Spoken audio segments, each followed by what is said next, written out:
उस रात गांव के एक आदमी ने श्याम बाबा से सिर्फ इतना कहा था, बाबा अगर आप सच में मेरे साथ हैं तो आज मुझे एक निशान दे देना।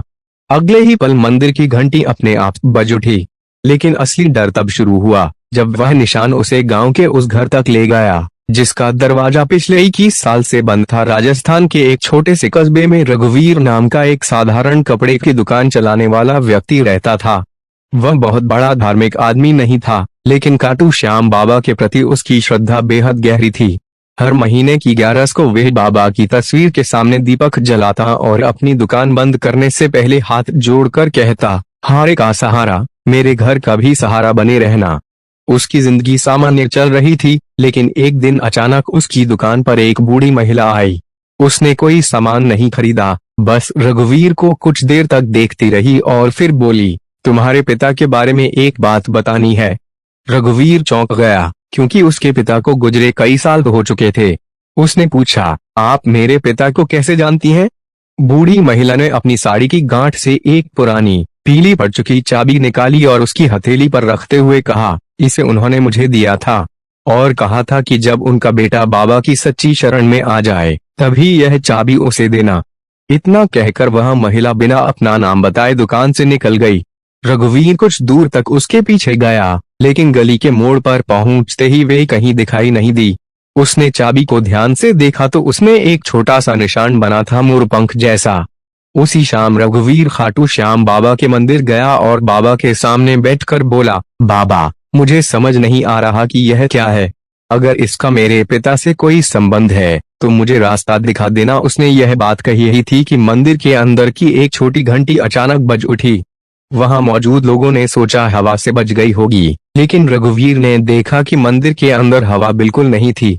उसने बाबा की तस्वीर की ओर देखा और उसके मन में अचानक अपने बचपन की एक धुंधली याद उभर आई। एक पुराना मकान, लोहे का दरवाजा और उसके पिता का बार बार कहना, इस घर के अंदर कभी मत जाना। रघुवीर को उस घर का पता याद नहीं था, लेकिन उसी रात घर लौटकर जब उसने पिता की पुरानी चीजें देखनी शुरू की तो उसे एक पुराना कागज मिला। कागज पर सिर्फ एक पता लिखा था और वह पता उसी पुराने मकान का था। गांव के बाहर वह मकान आज भी खड़ा था, लेकिन लोग कहते थे कि वहां 21 साल से कोई नहीं गया। अगली सुबह रघुवीर चाबी लेकर उस मकान के सामने पहुंचा। दरवाजे पर धूल जमी थी, चारों तरफ जंगली घास उगी थी और खिड़कियों पर मकड़ी के जाले थे। उसने कांपते हाथ से चाबी ताले में लगाई। चाबी घूम गई, दरवाजा धीरे धीरे खुला और अंदर से ऐसी ठंडी हवा निकली कि रघुवीर एक कदम पीछे हट गया। कमरे के बिल्कुल बीच में धूल से ढकी एक छोटी सी चौकी थी, जिस पर श्याम बाबा की एक पुरानी तस्वीर रखी थी। तस्वीर के नीचे उसके पिता की लिखावट में एक वाक्य लिखा था, अगर मेरा बेटा कभी यहाँ पहुँचे तो उसे सबसे पहले यह समझना होगा कि मैंने यह राज उससे क्यों छिपाया। रघुवीर का दिल जोर जोर से धड़कने लगा, क्योंकि उसे अंदाजा हो गया था कि उसके पिता की जिंदगी का वह हिस्सा जिसके बारे में परिवार को कभी कुछ नहीं बताया गया, अब उसके सामने खुलने वाला था। रघुवीर काफी देर तक उस पुराने कमरे में खड़ा रहा और अपने पिता की लिखावट में लिखे उन शब्दों को देखता रहा। उसे समझ नहीं आ रहा था कि उसके पिता ने आखिर ऐसी कौन सी बात छिपाई थी जिसके लिए उन्होंने 21 साल तक उस मकान को बंद रखा। कमरे में अजीब सी खामोशी थी। टूटी हुई खिड़की से आती हवा के कारण दीवार पर लगी बाबा की तस्वीर के पास रखा पुराना कपड़ा धीरे धीरे हिल रहा था। रघुवीर ने मोबाइल की रोशनी चारों तरफ घुमाई तो उसे दीवार के एक कोने में लकड़ी की पुरानी अलमारी दिखाई दी। अलमारी पर धूल की मोटी परत थी, लेकिन उसके बीच एक जगह बिल्कुल साफ थी, जैसे वहां हाल ही में किसी ने हाथ लगाया हो। रघुवीर ने अलमारी खोली तो अंदर कुछ पुराने कपड़े, एक लोहे का डिब्बा और एक मोटी डायरी मिली। डायरी के पहले पन्ने पर उसके पिता का नाम लिखा था। रघुवीर ने कांपते हाथों से डायरी खोली। शुरुआती पन्नों में उसके पिता की रोजमर्रा की बातें थीं, लेकिन करीब 20 पन्ने आगे जाकर एक तारीख देखकर उसका हाथ रुक गया। वह तारीख वही थी जिस साल रघुवीर सिर्फ 8 साल का था और उसे याद था कि अचानक उसके पिता ने परिवार को वह मकान छोड़ने के लिए कहा था। डायरी में लिखा था कि उस समय उनके पिता आर्थिक परेशानी में थे और उन्होंने मदद के लिए श्याम बाबा के सामने प्रार्थना की थी। उसी रात उन्हें एक अजीब सपना आया था। सपने में एक बुजुर्ग व्यक्ति ने उनसे कहा था, जिस चीज को तुम अपना समझकर बचा रहे हो वे तुम्हारी नहीं है, उसे सही जगह पहुंचा दो, तभी घर में शांति लौटेगी। अगले दिन उनके पिता इसी मकान में आए थे। यहाँ उन्हें जमीन के अंदर एक पुराना संदूक मिला था। डायरी में उसके बाद के कई पन्ने फाड़े हुए थे। रघुवीर ने जल्दी जल्दी आगे के पन्ने पलटे तो एक जगह सिर्फ इतना लिखा मिला, मैंने वह चीज बाबा को सौंप दी, लेकिन उसके बाद जो हुआ उसे मैं अपने बेटे को तब तक नहीं बताऊंगा जब तक वह खुद बाबा की शरण में जाकर यह सवाल न पूछे कि मेरे पिता ने मुझसे क्या छिपाया। रघुवीर के शरीर में सिहरन दौड़ गई। वह तुरंत जमीन की तरफ देखने लगा। उसे लगा शायद वह पुराना संदूक अभी भी कहीं होगा। उसने कमरे की मिट्टी और फर्श को ध्यान से देखा। चौकी के नीचे एक पत्थर बाकी फर्श से थोड़ा अलग दिखाई दे रहा था। उसने पत्थर हटाया तो नीचे लोहे की एक छोटी अंगूठी लगी थी। उसने उसे खींचा तो फर्श का एक हिस्सा ऊपर उठ गया। नीचे एक संकरी जगह बनी हुई थी जिसमें पुरानी लकड़ी की पेटी रखी थी। पेटी खोलते ही रघुवीर को कुछ पुराने कागज, एक चांदी की छोटी मूर्ति और लाल कपड़े में लिपटी एक वस्तु दिखाई दी। उसने कपड़ा खोलने की कोशिश की, लेकिन तभी उसकी नजर बाबा की तस्वीर पर पड़ी। उसे अचानक वही बात याद आई जो उसके पिता हमेशा कहा करते थे, बेटा, कुछ चीजें समय से पहले खोल दी जाएं तो उनका मतलब ही बदल जाता है। रघुवीर ने कपड़ा वापस बांध दिया। उसी क्षण बाहर मंदिर की घंटी जैसी आवाज सुनाई दी, जबकि उस सुनसान मकान के आसपास कोई मंदिर था ही नहीं। वह घबराकर बाहर निकला। मकान से कुछ दूरी पर उसे एक बुजुर्ग साधु खड़े दिखाई दिए। साधु ने उसकी तरफ देखकर कहा, तुम्हारे पिता ने जो चीज यहाँ छोड़ी थी उसे लेने का समय आ गया है। रघुवीर ने पूछा, आप मेरे पिता को जानते थे?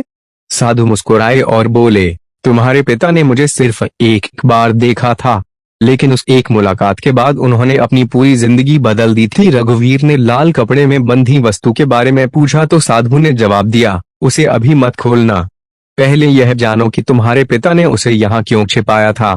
फिर साधु ने अपनी उंगली से मकान के पीछे बने पुराने कुएं की तरफ इशारा किया और कहा, तुम्हारे पिता का सबसे बड़ा राज उस कमरे में नहीं, उस कुएं के पास दबा है, और वहां जाने के बाद तुम्हें तय करना होगा कि तुम अपने पिता का सच जानना चाहते हो या बाबा की इच्छा का सम्मान करना।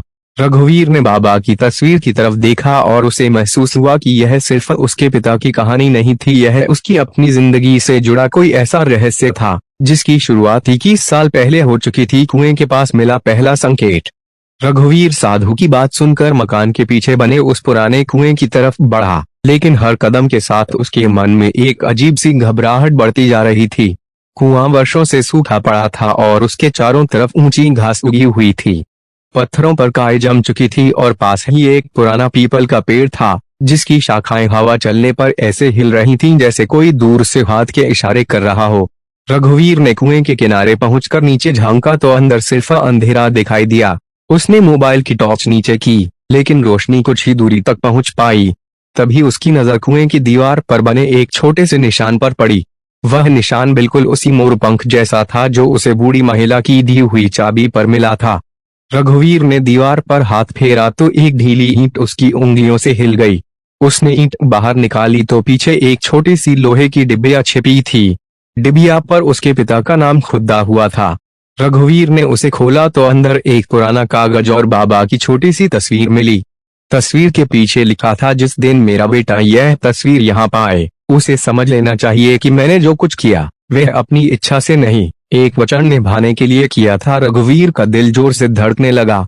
उसने कागज खोला तो उसमें सिर्फ 3 बातें लिखी थी। पहली, उस पुराने मकान को कभी किसी को बेचना नहीं। दूसरी, लाल कपड़े में बंधी वस्तु को बिना बाबा की अनुमति के नहीं खोलना। और तीसरी, अगर कभी रघुवीर को यह कागज मिले तो वह गांव के पुराने श्याम मंदिर के पुजारी से जरूर मिले। रघुवीर ने पीछे मुड़कर साधु को ढूंढा, लेकिन वहां कोई नहीं था। वह दौड़कर मकान के सामने आया, मगर साधु का कोई निशान नहीं मिला। उसने आसपास के लोगों से पूछा तो एक बूढ़े किसान ने कहा, यहाँ तो कई सालों से कोई साधु नहीं आया। रघुवीर यह सुनकर चुप रह गया। वह सीधे गांव के पुराने मंदिर पहुंचा। मंदिर के पुजारी बहुत वृद्ध थे। रघुवीर ने उन्हें अपने पिता की तस्वीर दिखाई। तस्वीर देखते ही पुजारी की आंखें नम हो गईं। उन्होंने कहा, मैं जानता था कि एक दिन तुम यहाँ जरूर आओगे। रघुवीर ने पूछा, मेरे पिता ने ऐसा क्या छिपाया था? पुजारी ने बाबा की मूर्ति के सामने दीपक जलाया और फिर धीरे से बोले, तुम्हारे पिता के पास एक ऐसी चीज आई थी जिसे वे अपना नहीं मानते थे। उन्होंने उसे वापस करने की बहुत कोशिश की, लेकिन जिसे वह चीज देनी थी वह कभी सामने नहीं आया। तब उन्होंने बाबा के सामने प्रण लिया कि वे उसे सुरक्षित रखेंगे और अपने बेटे को तभी बताएंगे जब उसे खुद संकेत मिले। रघुवीर ने तुरंत पूछा, वे चीज क्या थी? पुजारी ने जवाब देने के बजाय मंदिर के पीछे बने छोटे कमरे का दरवाजा खोला। अंदर एक पुरानी तस्वीर टंगी थी। तस्वीर में रघुवीर के पिता बाबा की मूर्ति के सामने बैठे थे और उनके पास वही लाल कपड़े में बंधी वस्तु रखी थी। लेकिन तस्वीर देखकर रघुवीर के पैरों तले जमीन खिसक गई, क्योंकि तस्वीर के कोने में एक बच्चा भी खड़ा था और वह बच्चा खुद रघुवीर था, जबकि उसे उस दिन की कोई याद नहीं थी। पुजारी ने उसकी तरफ देखकर कहा, तुम्हारे पिता ने तुमसे यह राज्य इसलिए छिपाया था क्योंकि उस दिन तुम्हारी जान बची थी, और अगर तुम अब उस लाल कपड़े को खोलोगे तो तुम्हें पता चलेगा कि तुम्हारे पिता ने आखिर किस चीज के लिए अपनी पूरी जिंदगी एक वचन निभाया। रघुवीर ने बाबा की मूर्ति की तरफ देखा। उसके हाथ कांप रहे थे। उसके सामने अब दो रास्ते थे, एक तरफ वर्षों पुराना सच था और दूसरी तरफ उसके पिता का आखिरी वचन। तभी मंदिर के अंदर रखी घंटी अपने आप बज उठी और रघुवीर ने फैसला कर लिया कि वह लाल कपड़ा खोलेगा। लेकिन बाबा के सामने लाल कपड़े में आखिर क्या था? रघुवीर ने मंदिर के अंदर बाबा की मूर्ति के सामने लाल कपड़े में बंधी उस पुरानी वस्तु को रख दिया। उसके हाथ कांप रहे थे, लेकिन इस बार उसके मन में पहले जैसा डर नहीं था। उसने आंखें बंद की और धीमे स्वर में कहा, बाबा, अगर इसे खोलना मेरे पिता के वचन के खिलाफ है तो मुझे रोक देना, लेकिन अगर यही वही समय है जिसका इंतजार मेरे पिता ने पूरी जिंदगी किया तो मुझे सच देखने की शक्ति देना। मंदिर के अंदर कुछ क्षणों के लिए बिल्कुल सन्नाटा छा गया। फिर अचानक बाहर तेज हवा चली और मंदिर के दरवाजे पर टंगी घंटी धीरे धीरे हिलने लगी। रघुवीर ने आंखें खोली। पुजारी उसके पास खड़े थे। उन्होंने बस इतना कहा, अब खोल दो। रघुवीर ने लाल कपड़े की पहली गांठ खोली, फिर दूसरी और तीसरी गांठ खोलते ही उसके सामने एक पुरानी लकड़ी की छोटी डिब्बिया दिखाई दी। डिब्बिया पर धूल जमी थी, लेकिन उसके ढक्कन पर वही मोर पंख का निशान बना था। रघुवीर ने ढक्कन उठाया तो अंदर न सोना था, न पैसा और न कोई कीमती गहना। अंदर एक छोटी सी चांदी की पायल, एक पुरानी तस्वीर और एक मुड़ा हुआ कागज रखा था। तस्वीर देखते ही रघुवीर की सांस जैसे रुक गई। उसमें उसकी माँ, उसके पिता और वे खुद एक छोटे बच्चे के रूप में दिखाई दे रहे थे। तस्वीर के पीछे तारीख लिखी थी, वही दिन जब रघुवीर की माँ को परिवार ने बताया था कि वह अचानक बीमार होकर मायके चली गई थीं। लेकिन रघुवीर को बचपन से यही बताया गया था कि उसकी माँ का निधन उसके बहुत छोटे होने पर हो गया था। उसने कांपती आवाज में पुजारी से पूछा, मेरी माँ की यह तस्वीर यहाँ क्यों है? पुजारी ने गहरी सांस ली और कहा, क्योंकि तुम्हारे पिता ने तुम्हें एक ऐसा सच कभी नहीं बताया जिसे जानकर तुम्हारी पूरी जिंदगी बदल सकती थी। रघुवीर ने तुरंत वे कागज खोला। कागज उसके पिता की लिखावट में था। उसमें लिखा था, बेटा, अगर तू यह पढ़ रहा है तो समझ कि मैंने तुझसे झूठ नहीं बोला था। मैंने सिर्फ तुझे उस सच से बचाया था जिसे समझने की उम्र तेरी तब नहीं थी। तेरी माँ उस दिन मरी नहीं थी, वह जिंदा थी और उसने अपनी इच्छा से नहीं बल्कि तुम्हारी सुरक्षा के लिए हमसे दूरी बनाई थी। रघुवीर की आंखों से आंसू बहने लगे। उसने आगे पढ़ा तो लिखा था कि 21 साल पहले परिवार पर बहुत बड़ा संकट आया था। रघुवीर के पिता ने किसी जरूरतमंद परिवार की मदद के लिए अपनी जमीन का एक हिस्सा गिरवी रखा था। उसी दौरान उन्हें पता चला कि कुछ लोग उस जमीन पर कब्जा करना चाहते हैं। उन्हें डर था कि उनके छोटे बेटे को नुकसान पहुंच सकता है, इसलिए उन्होंने अपनी पत्नी को उसके मायके भेज दिया और रघुवीर को अपने पास रखा। लेकिन जिस रात वे एक पुराना मकान बंद हुआ, उसी रात उनके पिता को लगा कि कोई उनका पीछा कर रहा है। उन्होंने बाबा के मंदिर में जाकर प्रार्थना की और कहा, मेरे बच्चे को कुछ हो गया तो मैं खुद को कभी माफ नहीं कर पाऊंगा। उसी रात उन्हें मंदिर के बाहर एक अनजान साधु मिला था। साधु ने उन्हें मोरपंख का निशान वाली वह डिब्बिया दी और कहा था, इसे अपने बेटे के लिए सुरक्षित रखना। जब समय आएगा यह उसे उसके अतीत से मिलाएगी। रघुवीर पत्र पढ़ता गया और उसके सामने बचपन की बिखरी हुई यादें जुड़ने लगी। माँ का अचानक गायब होना, पिता का उसे पुराने मकान से दूर रखना, घर में हमेशा बंद रहने वाला एक कमरा और वह बात जो उसके पिता हर बार कहते थे कि बाबा पर भरोसा रखना। लेकिन पत्र का आखिरी हिस्सा पढ़ते ही उसके हाथ सुन पड़ गए। उसमें लिखा था, बेटा, तेरी माँ के बारे में जो सबसे जरूरी बात है वह इस पत्र में नहीं है। अगर तू सच में उसे जानना चाहता है तो पुराने मकान की दूसरी मंजिल पर जा। वहाँ वह चीज मिलेगी जिसे मैंने 21 साल से किसी को छूने तक नहीं दिया। रघुवीर ने सिर उठाकर पुजारी की तरफ देखा। पुजारी का चेहरा गंभीर था। उन्होंने धीरे से कहा, अब तुम्हें उस कमरे में जाना होगा, लेकिन इस बार वहां तुम्हारे पिता का राज नहीं, तुम्हारी माँ की आखिरी निशानी तुम्हारा इंतजार कर रही है। रघुवीर ने बाबा की तस्वीर को प्रणाम किया और मंदिर से बाहर निकल पड़ा। उसे नहीं पता था कि जिस घर में उसने बचपन से जाने से डरना सीखा था, उसी घर की दूसरी मंजिल पर उसके परिवार की सबसे बड़ी सच्चाई उसका इंतजार कर रही थी। और जैसे ही उसने पुराने मकान का दरवाजा खोला, ऊपर से किसी चीज के गिरने की तेज आवाज आई। धड़ाम। रघुवीर वहीं रुक गया, क्योंकि ऊपर वही कमरा 21 साल से बंद था। 21 साल बाद खुला वही कमरा। रघुवीर कुछ क्षण तक नीचे ही खड़ा रहा। ऊपर से आई आवाज इतनी तेज थी कि पुराने मकान की दीवारें तक जैसे कांप गई थीं। उसे अच्छी तरह याद था कि उसके पिता ने बचपन में उसे इस घर की दूसरी मंजिल पर जाने से हमेशा रोका था। उस समय वह छोटा था, इसलिए उसे लगता था कि शायद ऊपर कोई खतरनाक जगह होगी, लेकिन आज पहली बार उसे महसूस हुआ कि उसके पिता का डर किसी और वजह से था। उसने धीरे धीरे सीढ़ियां चढ़नी शुरू की। हर कदम के साथ लकड़ी की सीढ़ियां चरमराती और पूरा मकान उस आवाज को कई गुना बढ़ाकर वापस करता। ऊपर पहुंचते ही उसे एक लंबा गलियारा दिखाई दिया। गलियारे के आखिरी हिस्से में वही कमरा था, जिसके दरवाजे पर मोटी जंग लगी कुंडी थी। दरवाजे के नीचे से धूल बाहर निकली हुई थी, लेकिन हैरानी की बात यह थी कि दरवाजे के ठीक सामने फर्श पर ताजा मिट्टी के निशान दिखाई दे रहे थे, जैसे कोई अभी अभी वहां खड़ा हुआ हो। रघुवीर ने धीरे से दरवाजे को धक्का दिया। दरवाजा खुल गया। अंदर घना अंधेरा था। उसने मोबाइल की टॉर्च जलाई तो सामने एक पुरानी लकड़ी की मेज दिखाई दी, जिस पर उसके पिता की पुरानी घड़ी, कुछ कागज और बाबा की एक छोटी तस्वीर रखी थी।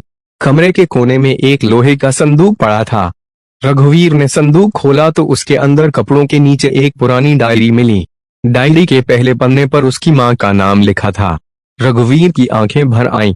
उसने डायरी खोलकर पढ़ना शुरू किया। उसकी माँ ने लिखा था कि 21 साल पहले परिवार पर जो संकट आया था, वे केवल जमीन का विवाद नहीं था। असली डर यह था कि कुछ लोग उनके परिवार के एक पुराने राज को जान चुके थे और उन्हें धमकी दे रहे थे। वह राज क्या था, यह डायरी के कई पन्नों में सीधे नहीं लिखा गया था, लेकिन बार बार बाबा का नाम और एक ही वाक्य दोहराया गया था, जिस दिन श्याम बाबा का निशान वापस आएगा, उस दिन डर खत्म होगा।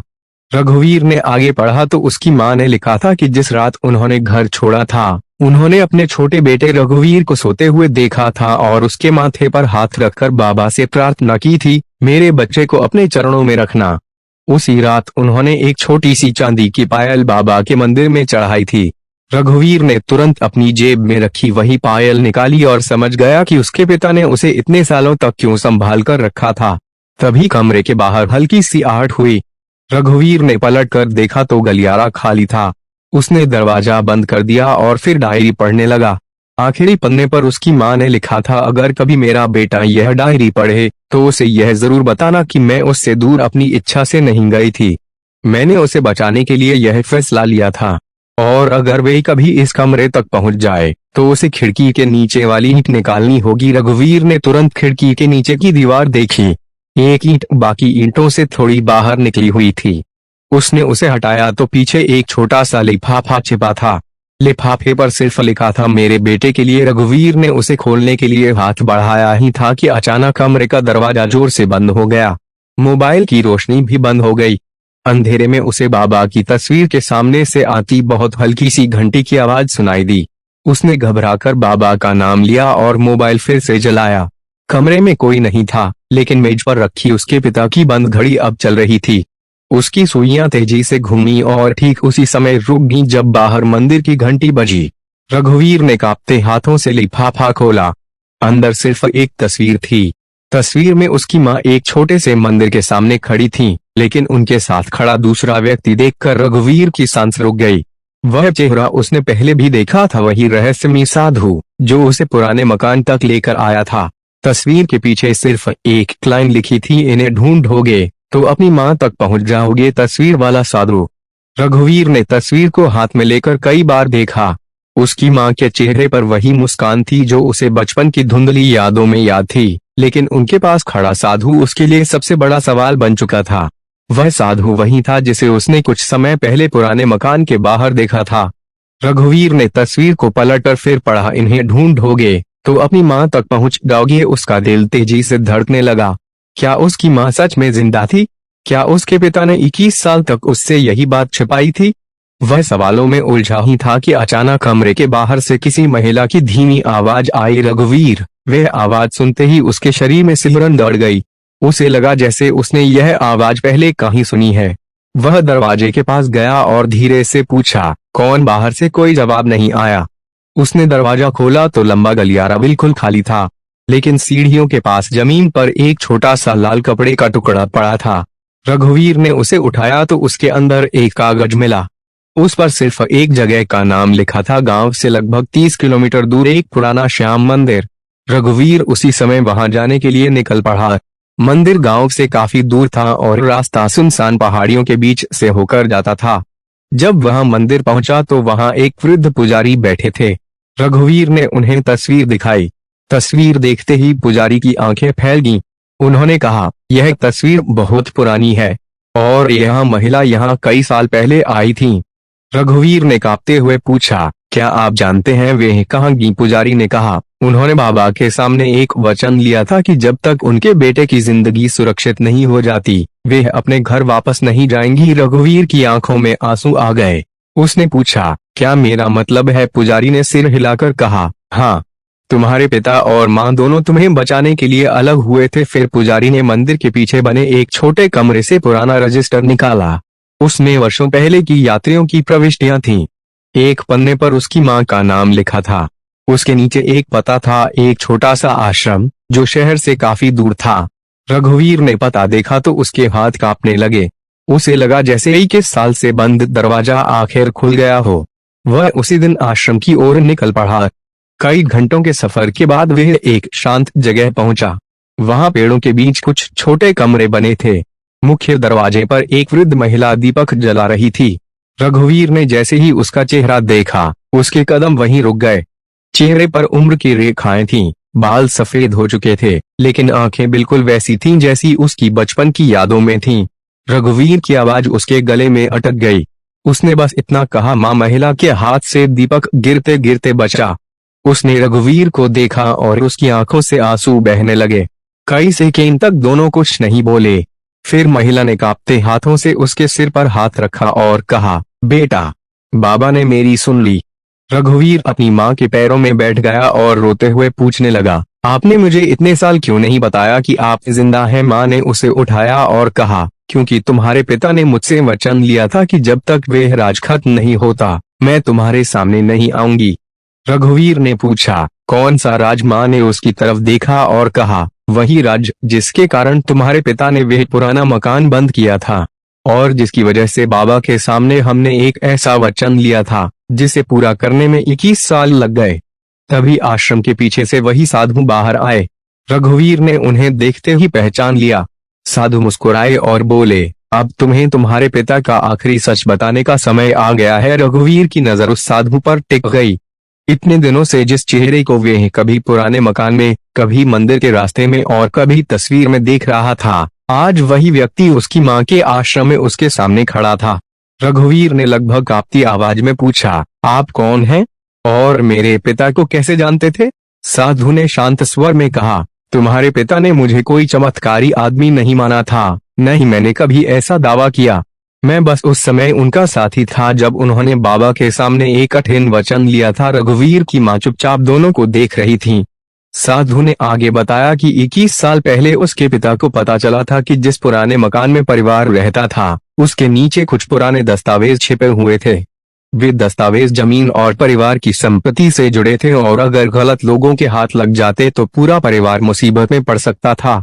उसके पिता ने उन कागजों को सुरक्षित रखने का फैसला किया, लेकिन उसी दौरान कुछ लोगों को उनके बारे में पता चल गया।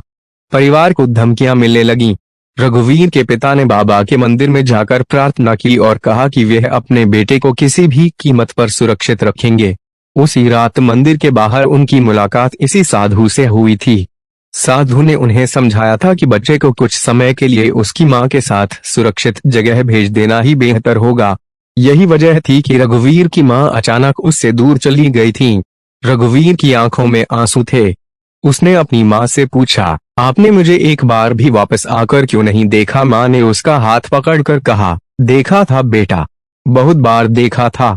तेरे स्कूल के बाहर दूर खड़ी होती थी, तेरी दुकान के सामने से भी गुजरती थी, लेकिन तेरे पिता ने कहा था कि अगर मैं सामने आ गई तो उन लोगों को पता चल जाएगा कि तू कहाँ है। रघुवीर के लिए यह सुनना आसान नहीं था।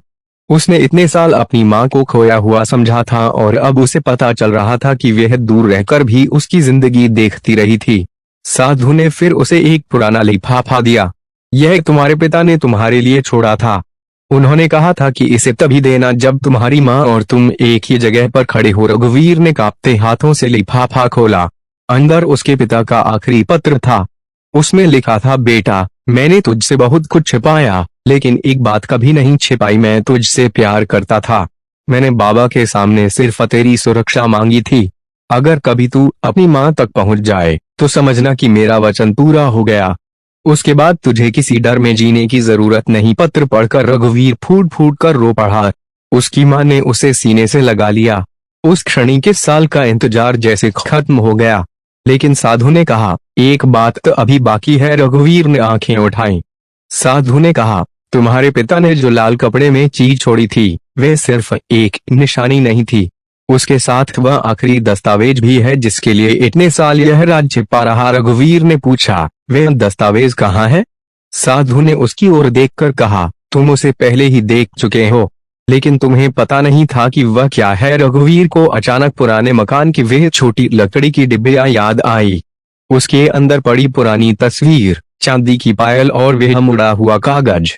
क्या उसी में वे आखिरी राज छिपा था? साधु ने कहा, अब वापस उसी घर में जाना होगा, इस बार अकेले नहीं, अपनी माँ के साथ। रघुवीर ने अपनी माँ की ओर देखा। माँ ने बाबा की तस्वीर उठाई और मुस्कुराकर कहा, चल बेटा, 21 साल पहले जो अधूरा छोड़ा था आज उसे पूरा करते हैं। और अगले ही सुबह माँ बेटा उसी पुराने मकान की ओर निकल पड़े, जहाँ एक कमरे में अब भी वे आखिरी रहस्य उनका इंतजार कर रहा था, आखिरी संदूक। सुबह होते ही रघुवीर अपनी माँ के साथ उस पुराने मकान में पहुंचा। इतने वर्षों बाद उसकी माँ ने जैसे ही मकान की चौखट पर कदम रखा, वे कुछ पल के लिए बिल्कुल शांत हो गईं। उन्होंने दीवार को हाथ लगाया और धीमे से कहा, यहीं से सब कुछ शुरू हुआ था। रघुवीर ने पूछा, माँ, आखिर ऐसा क्या हुआ था उस रात? माँ ने तुरंत जवाब नहीं दिया। उन्होंने बाबा की छोटी तस्वीर चौखट के पास रखी, दीपक जलाया और फिर रघुवीर का हाथ पकड़कर ऊपर वाली मंजिल की तरफ चल पड़ी। वही कमरा अब भी वैसा ही था, लेकिन इस बार रघुवीर को उसमें डर नहीं लग रहा था। उसकी माँ सीधे उस पुरानी खिड़की के पास गई, जहाँ से रघुवीर को कुछ दिन पहले अपने पिता का पत्र मिला था। उन्होंने दीवार की एक ईंट पर हाथ रखा और कहा, तुम्हारे पिता ने मुझे बताया था कि असली चीज यहाँ नहीं, इसके नीचे है। दोनों ने फर्श की पुरानी लकड़ियां हटाई तो नीचे लोहे की एक छोटी पेटी दिखाई दी। पेटी पर ताला नहीं था। रघुवीर ने ढक्कन उठाया तो अंदर पुराने कागजों की एक फाइल, पिता की घड़ी और एक छोटी सी लाल डायरी रखी थी। उसकी माँ ने डायरी देखते ही कहा, यह तुम्हारे पिता की आखिरी डायरी है। रघुवीर ने पहला पन्ना खोला। उसमें लिखा था कि जिस जमीन के विवाद ने परिवार को इतने वर्षों तक डर में रखा, वह असल में किसी दुश्मनी का मामला नहीं था। जमीन के पुराने कागजों में गांव के कई गरीब परिवारों के नाम दर्ज थे, लेकिन वर्षों पहले कुछ लोगों ने धोखे से उन जमीनों को अपने नाम करने की कोशिश की थी। रघुवीर के पिता को जब इसका पता चला तो उन्होंने सारे असली दस्तावेज सुरक्षित कर लिए और तय किया कि वे उन्हें सही लोगों तक पहुंचाएंगे। लेकिन ऐसा करने से पहले उन्हें धमकियां मिलने लगीं। इसलिए उन्होंने अपनी पत्नी और बेटे को अलग जगह भेज दिया और खुद उन कागजों की सुरक्षा करते रहे। डायरी के आखिरी पन्नों में लिखा था, अगर मैं वापस न आ सकूं तो यह कागज किसी लालची इंसान के हाथ नहीं लगने चाहिए। इन्हें मंदिर के पुजारी को देना और बाबा के सामने कहना कि मैंने अपना वचन पूरा किया। रघुवीर ने फाइल उठाई और अपनी माँ की ओर देखा। माँ की आंखों में आंसू थे। उन्होंने कहा, तुम्हारे पिता चाहते थे कि ये कागज उन परिवारों को वापस मिले जिनसे उनके अधिकार छीने गए थे। रघुवीर ने उसी दिन गांव के पुराने पुजारी से संपर्क किया और सारी बात बताई। पुजारी ने दस्तावेज देखकर गांव के बुजुर्गों को बुलाया। कई पुराने रिकॉर्ड मिलाए गए और धीरे धीरे सच्चाई सामने आने लगी। जिन परिवारों की जमीन वर्षों पहले गलत तरीके से छीनी गई थी, उन्हें उनके अधिकार वापस दिलाने की प्रक्रिया शुरू हुई। रघुवीर को पहली बार समझ आया कि उसके पिता ने सिर्फ अपने परिवार की रक्षा नहीं की थी, बल्कि कई गरीब लोगों के लिए भी लड़ाई लड़ी थी। शाम को वह माँ के साथ बाबा के मंदिर पहुंचा। उसने बाबा की तस्वीर के सामने वह लाल डायरी रखी और कहा, बाबा, मुझे नहीं पता उस रात मेरे पिता को कौन सा संकेत मिला था, लेकिन आज समझ आया कि उनका विश्वास सिर्फ अपने लिए नहीं था। उसकी मां ने दीपक जलाया और दोनों ने हाथ जोड़ लिए। उसी समय मंदिर की घंटी धीरे से बजी। वहां मौजूद लोगों ने इसे सामान्य बात माना, लेकिन रघुवीर की नजर मंदिर की चौखट पर पड़ी। वहीं छोटी सी मोरपंख वाली चाबी रखी थी, जो 21 साल पहले उसके पिता ने सुरक्षित रखी थी। रघुवीर ने उसे उठाया तो पीछे खुदे शब्द दिखाई दिए। वचन पूरा हुआ। वह कुछ पल तक उसे देखता रहा। उसकी मां ने मुस्कुराकर कहा, अब समझे बेटा, बाबा ने हमें कोई खजाना नहीं दिया, उन्होंने हमें हमारा परिवार वापस दिया। रघुवीर की आंखों से आंसू निकल आए, लेकिन तभी मंदिर के बाहर उसे वही रहस्यमयी साधु दिखाई दिए। रघुवीर उनके पीछे दौड़ा, मगर मंदिर के बाहर पहुंचते ही वे कहीं दिखाई नहीं दिए। जमीन पर सिर्फ एक मोरपंख पड़ा था और उसके पास मिट्टी में बने 2 पैरों के निशान, जो मंदिर की सीढ़ियों तक आते थे और वहीं अचानक खत्म हो जाते थे। रघुवीर काफी देर तक मंदिर की सीढ़ियों पर खड़ा उस जगह को देखता रहा जहां पैरों के निशान अचानक खत्म हो गए थे। उसने मोरपंख उठाकर अपनी हथेली में रखा और अपनी मां की तरफ देखा। मां ने बस इतना कहा, कुछ चीजों का जवाब हमें जिंदगी भर नहीं मिलता बेटा, लेकिन इसका मतलब यह नहीं कि उनमें कोई अर्थ नहीं होता। रघुवीर ने पहली बार उस बात को पूरी तरह महसूस किया। उसे याद आया कि कैसे एक छोटी सी चाबी ने उसे 21 साल पुराने मकान तक पहुंचाया, कैसे उसके पिता की डायरी ने परिवार का छिपा सच सामने ला दिया और कैसे उसी रहस्य की वजह से उसकी मां उससे इतने वर्षों तक दूर रही। लेकिन उसके मन में अभी भी एक सवाल था, वह साधु कौन था? उसने अगले दिन गांव के पुराने लोगों से उसके बारे में पूछताछ की। एक बुजुर्ग ने बताया कि करीब 21 साल पहले एक साधु कुछ महीनों तक उसी पुराने श्याम मंदिर के आसपास रहा करता था। वह किसी से कुछ मांगता नहीं था और रोज सुबह मंदिर की सफाई करता था। एक दिन वह अचानक चला गया। उसके बाद किसी ने उसे कभी नहीं देखा। रघुवीर ने पूछा, क्या उसका नाम पता था? बुजुर्ग ने कहा, नहीं, लेकिन लोग उसे श्याम का सेवक कहते थे। रघुवीर चुप हो गया। उसे समझ नहीं आया कि जिस साधु को उसने इतने दिनों में कई बार देखा, वह वही व्यक्ति था या उसकी कल्पना। उसने अपनी मां से यह बात कही तो मां ने उसकी ओर देखकर कहा, तुम्हारे पिता भी उसे एक बार देखकर यही सवाल पूछ चुके थे। रघुवीर ने पूछा, फिर पिता ने क्या कहा था? मां ने जवाब दिया, उन्होंने कहा था वह कौन है यह जानना जरूरी नहीं, जरूरी यह है कि उसके आने के बाद बाबा ने हमारी रक्षा की। यह सुनकर रघुवीर ने कुछ नहीं कहा। उसने बाबा की तस्वीर के सामने दीपक जलाया और अपने पिता की घड़ी उसके पास रख दी। उसी रात उसने पहली बार वे एक पुरानी घड़ी अपने हाथ में बांधी। घड़ी कई वर्षों से बंद थी, लेकिन जैसे ही उसने बाबा का नाम लिया, उसकी सुई फिर चलने लगी। रघुवीर डरने के बजाय मुस्कुरा दिया। उसने कहा, बाबा, अब मुझे कोई जवाब नहीं चाहिए। आपने मेरी माँ को मुझसे मिला दिया, पिता की सच्चाई बता दी और उनका अधूरा काम पूरा करने का रास्ता भी दिखा दिया। इससे ज्यादा मैं क्या मांगू? अगले दिन उसने अपने पिता की याद में गांव में एक छोटा सा सेवा केंद्र शुरू किया, जहां जरूरतमंद लोगों को खाना और जरूरी सामान दिया जाने लगा। वह हर महीने 11 को वहां बाबा का नाम लेकर दीपक जलाता। कई साल बाद जब लोगों ने उससे उस रहस्यमयी घटना के बारे में पूछा तो वह हमेशा एक ही जवाब देता, मैं यह नहीं कह सकता कि जो मैंने देखा वह चमत्कार था या संयोग, लेकिन इतना जरूर जानता हूं कि जिस रात मैंने बाबा को सच्चे मन से पुकारा, उसी रात से मेरे जीवन की दिशा बदल गई। और फिर वह अपनी जेब से वही पुरानी मोरपंख वाली चाबी निकाल कर दिखाता। चाबी अब भी उसके पास थी। कहते हैं उसकी मृत्यु के बाद भी वे चाबी उसके बाबा की तस्वीर के पास रखी रही। इस कहानी की सच्चाई का कोई लिखित प्रमाण आज हमारे पास नहीं है, इसलिए इसे भक्तों में सुनाई जाने वाली एक रहस्यमयी लोक कथा की तरह ही देखा जाता है। लेकिन इस कथा का संदेश बहुत सरल है। जब इंसान सच्चे मन से किसी अच्छे काम का संकल्प लेता है, तो उसका विश्वास उसे डर से बाहर निकलने की ताकत दे सकता है।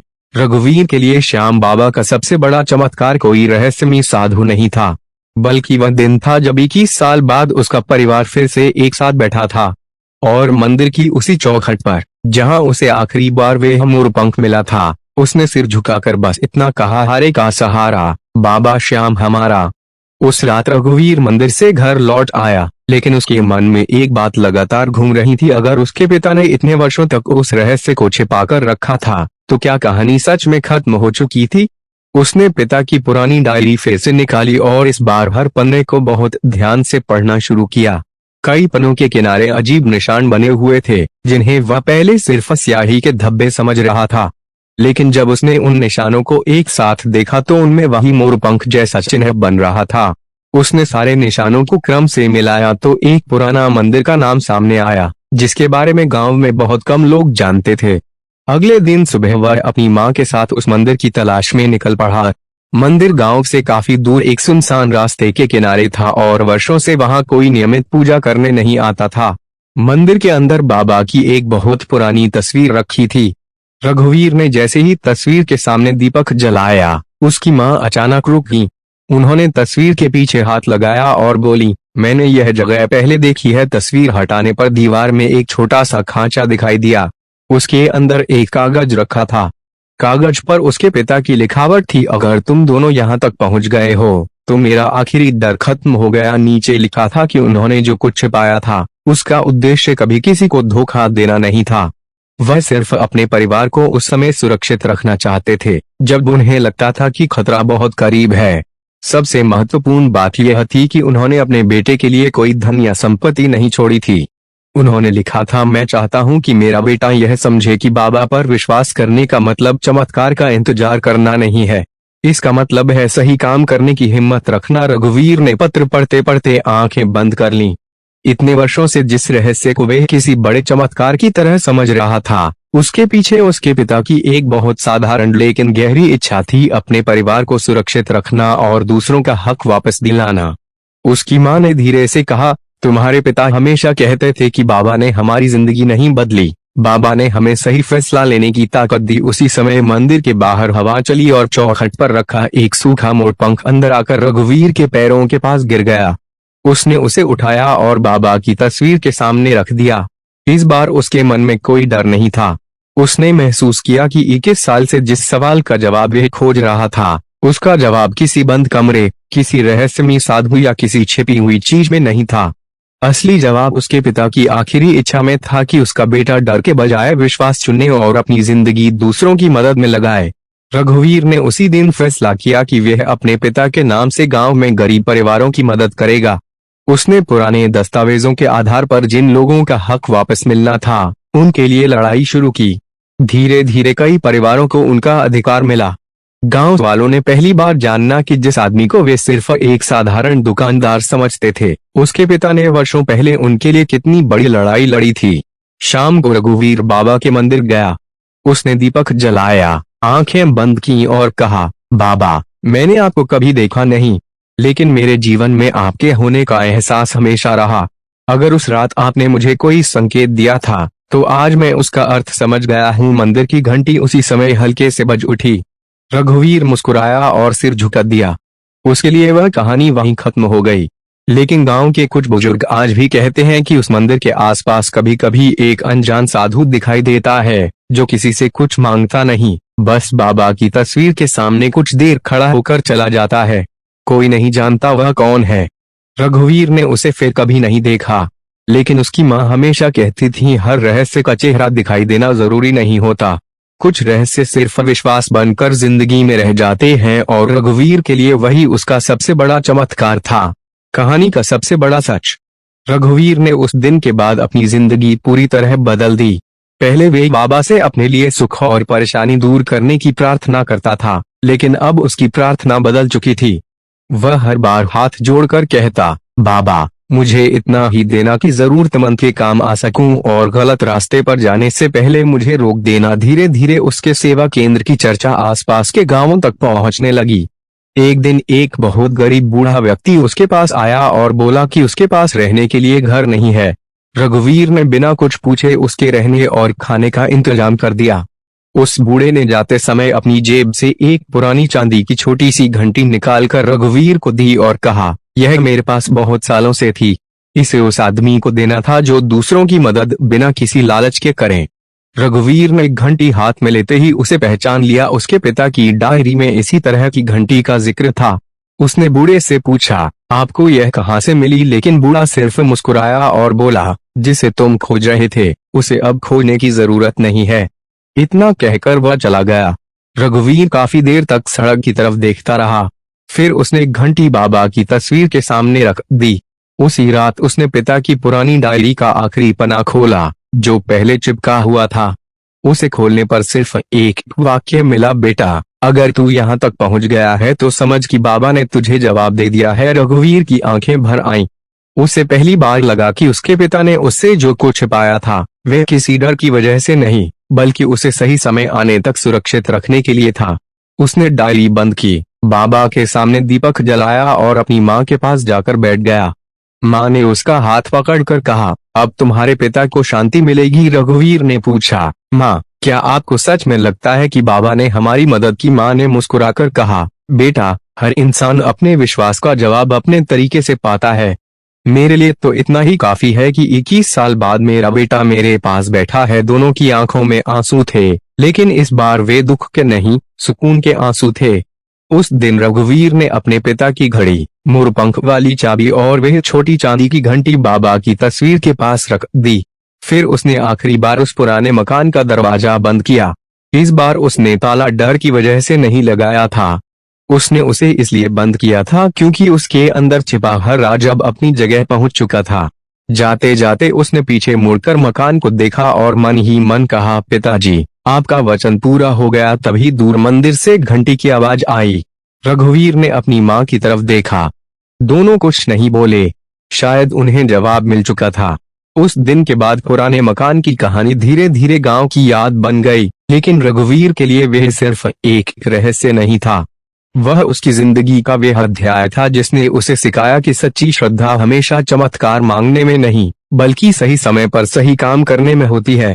और आज भी उस गांव के बुजुर्ग जब यह कहानी सुनाते हैं तो अंत में एक ही बात कहते हैं, श्याम बाबा ने रघुवीर को सोना चांदी नहीं दिया, उन्होंने उसे उसका परिवार, उसके पिता की सच्चाई और दूसरों के काम आने का रास्ता दिया। इससे बड़ा चमत्कार और क्या होगा? कहानी खत्म समझकर रघुवीर ने अपनी जिंदगी सामान्य रूप से आगे बढ़ानी शुरू कर दी थी, लेकिन एक घटना ने उसके विश्वास को हमेशा के लिए और गहरा कर दिया। एक शाम वह दुकान बंद करके बाबा के मंदिर जा रहा था। रास्ते में वही पुराना पीपल का पेड़ आया, जहाँ 21 साल पहले उसके पिता आखिरी बार किसी अनजान साधु से मिले थे। अचानक रघुवीर को पेड़ के नीचे कोई बैठा दिखाई दिया।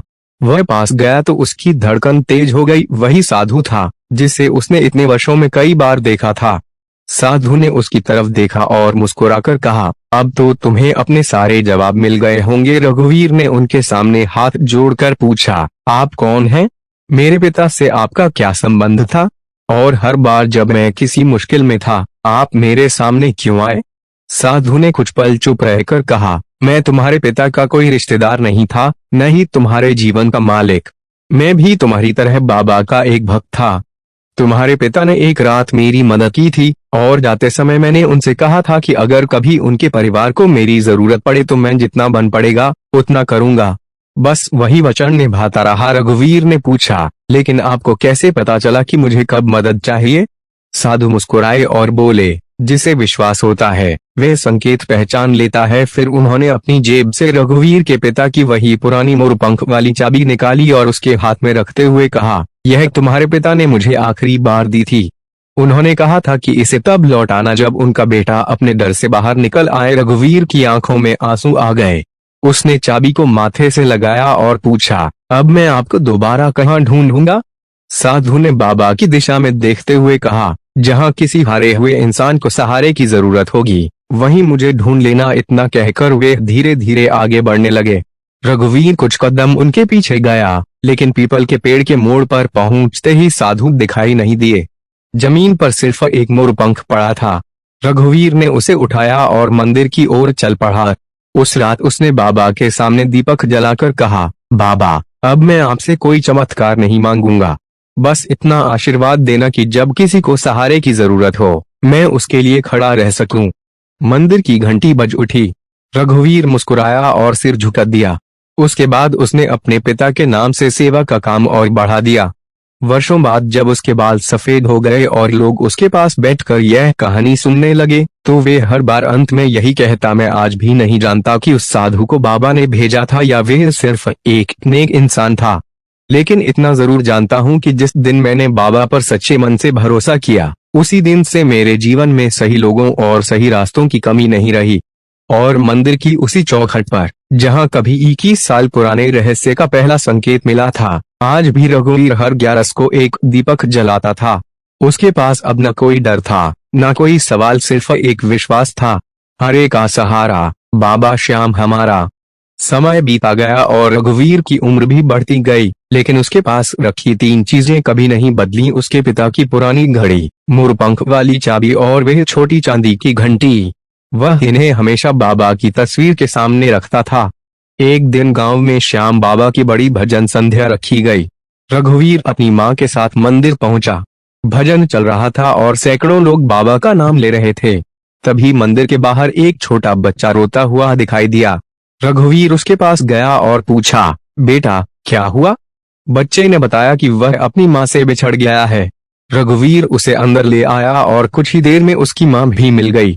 बच्चे की माँ ने हाथ जोड़कर रघुवीर को धन्यवाद दिया। जाते समय बच्चे ने अपनी जेब से एक छोटा सा मोरपंख निकाला और रघुवीर को देते हुए कहा, ये आपको देना था। रघुवीर कुछ पल के लिए बिल्कुल शांत रह गया। उसने पूछा, तुम्हें किसने दिया? बच्चे ने मंदिर के बाहर खड़े एक बूढ़े आदमी की तरफ इशारा किया, लेकिन वहां पहुंचने तक वे आदमी गायब हो चुका था। रघुवीर ने मोरपंख बाबा के चरणों में रख दिया और उसकी आंखें भर आईं। उसे लगा जैसे बाबा उसे फिर वही बात याद दिला रहे हों जिसे सहारे की जरूरत हो। उसका सहारा बनो। उसी रात उसने अपनी माँ से कहा, माँ अब मुझे समझ आ गया कि मेरे पिता का आखिरी वचन क्या था। माँ ने पूछा, क्या?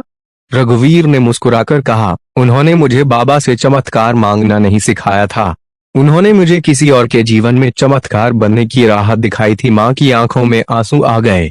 अगले दिन रघुवीर ने अपने सेवा केंद्र में एक नई शुरुआत की।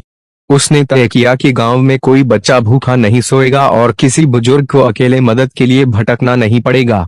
धीरे धीरे लोग उसके साथ जुड़ते गए। सालों बाद वही सेवा केंद्र इतना बड़ा हो गया कि आसपास के कई गांवों के लोग वहां मदद लेने आने लगे।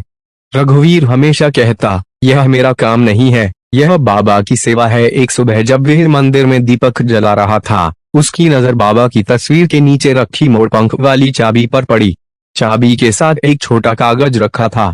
वह कागज वहां किसने रखा, यह कोई नहीं जानता था। उस पर सिर्फ 4 शब्द लिखे थे। अब कहानी पूरी हुई। रघुवीर ने कागज बाबा के चरणों में रख दिया। उसने अपनी आंखें बंद की और धीरे से कहा, धन्यवाद बाबा। उस दिन के बाद उसने कभी उस रहस्यमयी साधु को नहीं देखा, लेकिन हर 11 को जब मंदिर की घंटी बजती, रघुवीर को लगता जैसे उसके पिता की आवाज कहीं दूर से आ रही हो, बेटा डरना मत, बाबा साथ हैं। और यही उस पूरी कथा का सबसे बड़ा संदेश बन गया। कभी कभी भगवान हमारे सामने आकर चमत्कार नहीं करते, बल्कि किसी इंसान को हमारे रास्ते में भेज देते हैं, किसी बंद दरवाजे को खोल देते हैं या हमारे अंदर सही फैसला लेने की हिम्मत पैदा कर देते हैं। रघुवीर ने अपनी आखिरी उम्र तक यही विश्वास बनाए रखा और हर बार बाबा के सामने सिर झुकाकर एक ही बात कही, श्याम मुझे अपने लिए कुछ नहीं चाहिए, बस जब तक सांस है किसी हारे हुए इंसान के काम आता रहूं। कई वर्ष बाद रघुवीर बहुत बूढ़ा हो चुका था। उसकी दुकान अब उसका बेटा संभालता था और गांव का सेवा केंद्र भी उसी परिवार की देखरेख में चल रहा था। एक शाम रघुवीर बाबा के मंदिर में अकेला बैठा था। उसके सामने वही पुरानी तस्वीर, पिता की घड़ी और मोरपंख वाली चाबी रखी थी। उसने धीरे से आंखें बंद की और कहा, बाबा जिंदगी में मैंने बहुत कुछ खोया और बहुत कुछ पाया, लेकिन सबसे बड़ी बात यह समझी कि इंसान जब बिल्कुल हार जाता है तभी उसे सहारे की असली जरूरत होती है। तभी मंदिर के बाहर से किसी के कदमों की आवाज आई। रघुवीर ने आंखें खोली तो उसे एक युवक दिखाई दिया। युवक ने आकर कहा, बाबा मैं बहुत परेशान हूँ, मेरे परिवार पर बहुत बड़ा संकट है, मुझे समझ नहीं आ रहा क्या करूं। रघुवीर कुछ देर उसे देखता रहा और फिर मुस्कुराकर बोला, पहले डरना बंद करो, बाबा के सामने बैठो और जो सही है वही करने का फैसला करो। युवक बाबा के सामने बैठ गया। रघुवीर ने उसके कंधे पर हाथ रखा और कहा, मेरे साथ भी कभी ऐसा हुआ था, मुझे लगा था कि कोई चमत्कार होगा और मेरी सारी परेशानी खत्म हो जाएगी, लेकिन बाबा ने मुझे चमत्कार से पहले हिम्मत दी, फिर सही रास्ता दिखाया। युवक ने पूछा, क्या सच में बाबा मदद करते हैं? रघुवीर ने बाबा की तस्वीर की ओर देखकर कहा, जब दिल सच्चा हो और इरादा गलत ना हो तो मदद किस रूप में आएगी यह हम नहीं जानते, कभी कोई इंसान सामने आ जाता है, कभी कोई बंद रास्ता खुल जाता है और कभी बाबा हमारे अंदर ही इतना साहस भर देते हैं कि हम मुश्किल से निकल आते हैं। यह कहते हुए रघुवीर की आंखें नम हो गईं। उसने अपनी जेब से वही मोरपंख वाली चाबी निकाली और युवक के हाथ में रखकर कहा, इसे अपने पास मत रखना, इसे बाबा के चरणों में रख देना और बदले में सिर्फ सही रास्ते पर चलने का वचन देना। युवक ने वैसा ही किया। कुछ देर बाद मंदिर की घंटी बजी और दोनों ने बाबा के सामने सिर झुका दिया। उस रात रघुवीर घर लौटा और अपनी माँ की पुरानी तस्वीर के सामने बैठ गया। उसने धीमे से कहा, माँ, अब शायद मेरा सफर भी पूरा होने वाला है। उसके चेहरे पर डर नहीं था, बल्कि एक गहरी शांति थी। अगले दिन सुबह जब उसका बेटा उसे जगाने मंदिर के कमरे में पहुंचा तो रघुवीर बाबा की तस्वीर के सामने शांत अवस्था में बैठा था। उसके हाथ जुड़े हुए थे और चेहरे पर हल्की मुस्कान थी। उसके पास पिता की पुरानी घड़ी रखी थी और घड़ी की सुइयां ठीक उसी समय पर रुकी थीं, जिस समय वर्षों पहले उसके पिता की डायरी का आखिरी पन्ना लिखा गया था। परिवार ने उसका अंतिम संस्कार किया और उसकी सारी प्रिय चीजें बाबा के मंदिर में रख दी। लेकिन कुछ दिनों बाद मंदिर के पुजारी ने देखा कि मोरपंख वाली चाबी बाबा की तस्वीर के पास नहीं थी। वह चाबी कहाँ गई, यह आज तक कोई नहीं जानता। रघुवीर का बेटा कहता था कि उसने उसे आखिरी बार अपने पिता के हाथ में देखा था। गांव के बुजुर्ग कहते थे कि शायद रघुवीर ने जाते समय भी वही चाबी अपने साथ रख ली थी, क्योंकि उसके पिता ने उसे वर्षों पहले एक वचन के साथ सौंपा था। सच क्या था, कोई नहीं जानता, लेकिन रघुवीर की कहानी सुनाने वाले आज भी अंत में यही कहते हैं, जिस भक्त ने बाबा से अपने लिए चमत्कार नहीं मांगा, बाबा ने उसकी पूरी जिंदगी दूसरों के लिए सहारा बना दी। और यही इस कथा की सबसे खूबसूरत बात थी। रहस्य खत्म हो गया, लेकिन विश्वास बाकी रह गया। जय श्री श्याम। रघुवीर की कहानी खत्म होने के बाद भी गांव में उसके बारे में एक बात हमेशा कही जाती रही कि उसने अपने जीवन में बहुत से रहस्य देखे, लेकिन कभी किसी रहस्य को अपनी ताकत नहीं बनाया। वह हमेशा कहता था, बाबा की कृपा का मतलब यह नहीं कि हमारे जीवन में कभी परेशानी नहीं आएगी। कृपा का मतलब है कि परेशानी आने पर हम टूटेंगे नहीं। उसके सेवा केंद्र में आज भी हर सुबह दीपक जलाया जाता था और सबसे पहले किसी जरूरतमंद को खाना दिया जाता था। रघुवीर का बेटा जब भी वहां आता, अपने पिता की पुरानी घड़ी को बाबा की तस्वीर के पास रख देता। एक दिन उसने अपने पिता की डायरी का आखिरी पन्ना फिर से पढ़ा। नीचे एक छोटी सी लाइन थी, जो पहले किसी ने ध्यान से नहीं देखी थी, मेरे बाद अगर कोई यह कहानी सुनाए तो इसे चमत्कार की कहानी मत कहना, इसे विश्वास और इंसानियत की कहानी कहना। बेटे की आंखें भर आईं। उसने डायरी बंद की और बाबा के सामने सिर झुका दिया। उसी शाम मंदिर में बहुत सारे लोग आए हुए थे। किसी ने पूछा, क्या रघुवीर सच में मानता था कि वे रहस्यमयी साधु बाबा का भेजा हुआ था? उसका बेटा मुस्कुराया और बोला, मेरे पिता कहते थे कि उन्हें इसका जवाब कभी नहीं मिला, लेकिन उन्हें जवाब की जरूरत भी नहीं थी। उनके लिए इतना ही काफी था कि जब जिंदगी सबसे कठिन थी, तब कोई न कोई मदद करने वाला उनके रास्ते में आया। मंदिर में आरती शुरू हुई। घंटियों की आवाज पूरे गांव में गूंजने लगी। रघुवीर का बेटा बाबा की तस्वीर के सामने खड़ा होकर मन ही मन बोला, बाबा, मेरे पिता ने जो सेवा शुरू की थी उसे कभी रुकने मत देना। तभी मंदिर की चौखट के पास एक छोटा बच्चा आकर बैठ गया। उसके हाथ में एक मोर पंख था। उसने उसे बाबा की तस्वीर के पास रख दिया और बिना कुछ कहे अपनी माँ के साथ चला गया।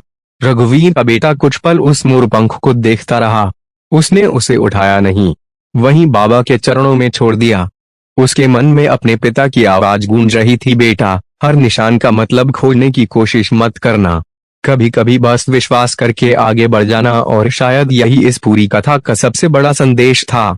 21 साल पुराने बंद कमरे का रहस्य, पिता का छिपा हुआ सच, माँ से बिछड़ने का दर्द, वे रहस्यमयी साधु और बार बार दिखाई देने वाला मोर पंख, इन सब ने रघुवीर को एक ही बात सिखाई थी कि जिंदगी में कुछ घटनाओं का पूरा जवाब शायद कभी नहीं मिलता, लेकिन अगर उन घटनाओं से इंसान के अंदर डर की जगह विश्वास, स्वार्थ की जगह सेवा और निराशा की जगह उम्मीद पैदा हो जाए, तो वही सबसे बड़ा चमत्कार है।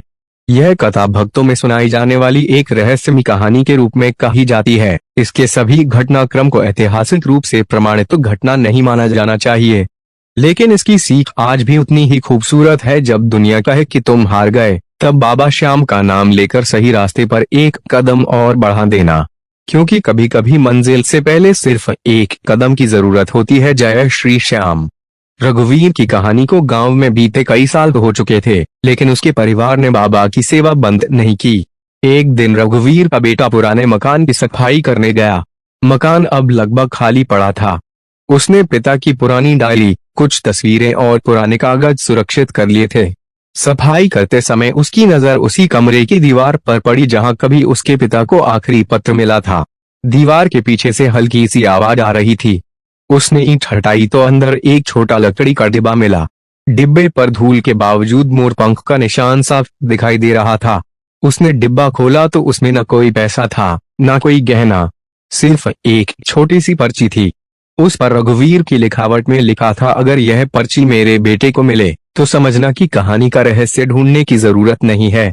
मैंने जो पाया वह किसी चीज में नहीं, बाबा के नाम में पाया। नीचे एक और लाइन थी, इस घर को बंद मत रखना, इसे किसी जरूरतमंद के काम आने देना। रघुवीर के बेटे ने उसी दिन फैसला किया कि पुराने मकान को खाली छोड़ने के बजाय वहां यात्रियों और जरूरतमंदों के लिए एक छोटा सेवा स्थान बनाया जाएगा।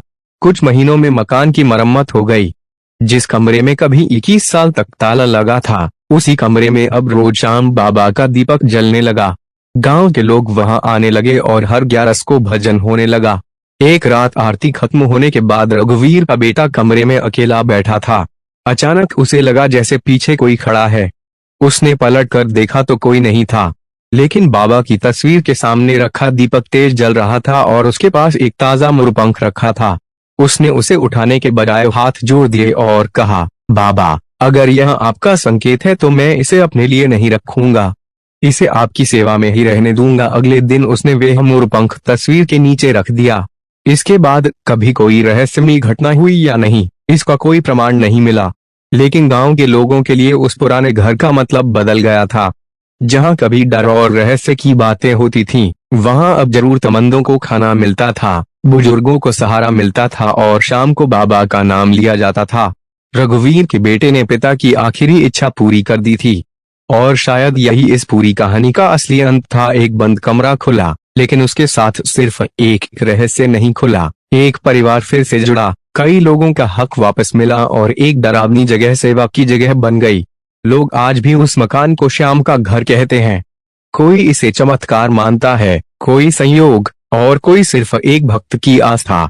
लेकिन रघुवीर की माँ की कही बात आज भी वहां लिखी हुई है। बाबा से यह मत पूछो कि चमत्कार कब होगा, यह पूछो कि आज तुम किसके काम आ सकते हो। उस पुराने मकान को सेवा स्थान बने कई साल गुजर चुके थे। अब वहां हर शाम बच्चों की आवाजें सुनाई देती थीं, बुजुर्ग बैठकर भजन करते थे और बाहर आने जाने वाले यात्रियों के लिए पानी रखा रहता था। रघुवीर का बेटा जब भी वहां आता, सबसे पहले उसी कमरे में जाता जहां कभी 21 साल तक ताला लगा था। एक दिन उसने पिता की पुरानी डायरी दोबारा खोली और आखिरी पन्ने के पीछे दबा एक बहुत छोटा कागज देखा। उस पर सिर्फ इतना लिखा था, जिस दिन इस घर में किसी के चेहरे पर डर की जगह मुस्कान दिखाई दे, समझना मेरा वचन पूरा हो गया। उसने कागज पढ़कर आंखें बंद कर लीं। उसी समय बाहर से एक बच्ची की हंसी सुनाई दी। वह दौड़कर बाहर गया तो देखा कि एक गरीब परिवार वहां रुका हुआ था और सेवा स्थान में उन्हें खाना मिल रहा था। बच्ची हाथ में एक छोटा मोरपंख लेकर खेल रही थी। रघुवीर का बेटा कुछ पल उसे देखता रहा और उसके मन में पिता की पूरी कहानी घूम गई। वह बंद कमरा, पुरानी चाबी, माँ से बिछड़ना, पिता का अधूरा वचन और बाबा की तस्वीर के सामने जलता हुआ दीपक। उसे लगा जैसे इतने वर्षों की सारी घटनाएं एक ही जगह आकर पूरी हो गई हों। उसने बाबा की तस्वीर के सामने दीपक जलाया और कहा, बाबा, मेरे पिता ने जो शुरू किया था उसे मैं अपनी आखिरी सांस तक चलाऊंगा। उसी रात मंदिर के पुजारी ने उससे कहा कि आज मंदिर में कोई विशेष पूजा नहीं थी, फिर भी बाबा की तस्वीर के सामने रखा दीपक बाकी दीपकों से काफी देर तक जलता रहा। रघुवीर का बेटा मुस्कुराया और बोला, शायद यह कोई संकेत हो, या शायद हवा ने बाकी दीपक बुझा दिए और यह बच गया। लेकिन मेरे लिए दोनों ही बातों में बाबा की याद है। उसने दीपक को प्रणाम किया। इसके बाद उसने कभी उस रहस्यमयी साधु को खोजने की कोशिश नहीं की। उसने यह भी तय कर लिया कि वह लोगों को कहानी सुनाते समय कभी यह दावा नहीं करेगा कि जो हुआ वह निश्चित रूप से चमत्कार था। वह हमेशा कहता, जो मैंने अपने परिवार से सुना वह हमारे लिए आस्था की कहानी है, इसका सच बाबा जाने। धीरे धीरे यह कहानी पूरे गांव में फैल गई।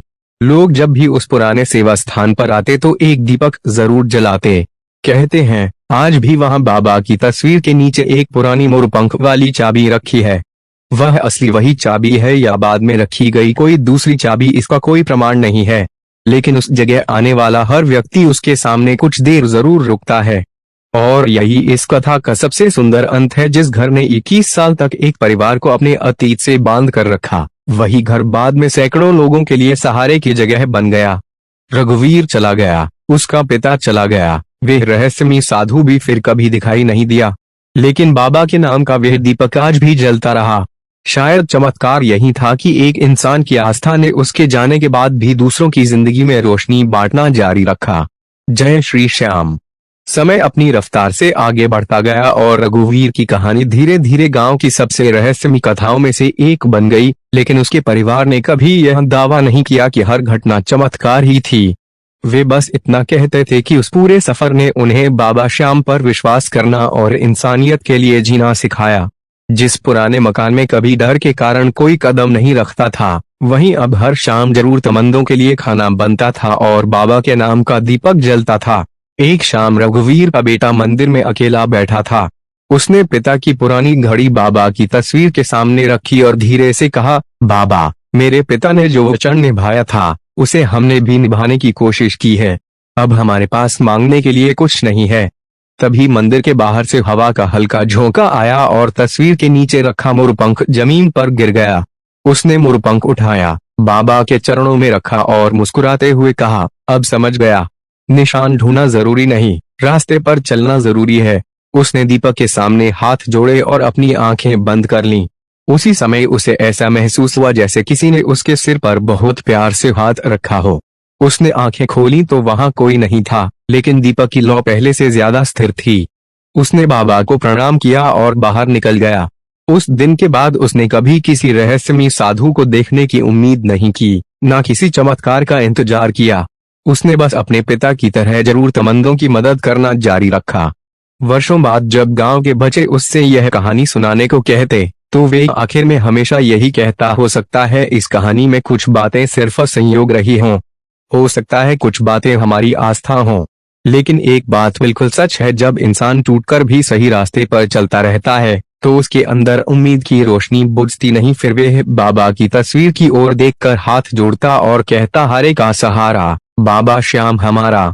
और इस तरह 21 साल पुराने बंद कमरे का रहस्य, पिता का अधूरा वचन, माँ से बिछड़ने का दर्द और वे रहस्यमयी मोरपंख सब एक ऐसी कहानी बनकर रह गए जिसका सबसे बड़ा चमत्कार कोई खजाना या रहस्यमयी घटना नहीं था, बल्कि एक परिवार का फिर से मिलना और एक इंसान का अपनी पूरी जिंदगी दूसरों के सहारे के लिए समर्पित कर देना था। कहानी यही समाप्त होती है, लेकिन बाबा पर विश्वास की कहानी कभी समाप्त नहीं होती। जय श्री श्याम। अगर आपको बाबा श्याम की यह रहस्यमयी कथा अच्छी लगी हो तो कमेंट में लिखिए जय श्री श्याम, और ऐसी ही अनसुनी कथाओं के लिए चैनल को जरूर सब्सक्राइब करें। बाबा श्याम आपकी हर मनोकामना पूरी करें।